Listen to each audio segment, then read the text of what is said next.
আসসালামু আলাইকুম। বাংলাদেশের সাবেক একজন উপদেষ্টা, প্রধান উপদেষ্টা, তাকে নিয়ে বিখ্যাত সাংবাদিক আনিস আলমগীর বিস্ফোরক কিছু মন্তব্য করেছেন। তিনি কি বলেছেন চলুন একটু শুনে আসি।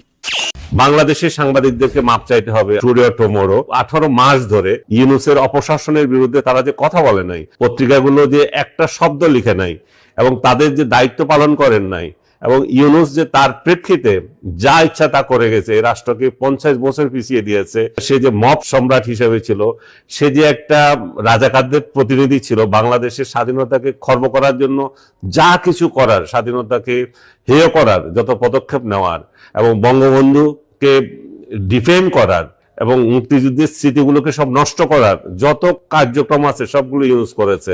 শুধু তাই নয়, তিনি আরো বলেছেন, এবং সেটার জন্য এই জাতি এখনো উপলব্ধি করছে। কিন্তু ইউনূসের বিরুদ্ধে যে কেউ কিছু বলে নাই, মিডিয়া যে তার ভূমিকা পালন করে নাই, মিডিয়াকে তার জবাব দিতে হবে এবং দিবে, একদিন না একদিন দিবে। আজকে হয়তো উপলব্ধি হচ্ছে না এবং এটা সেম ফিল করবে যে আমরা ইউনূসের মতো একটা থার্ড ক্লাস শাসককে আমরা এভাবে শাসন করতে দিয়েছি।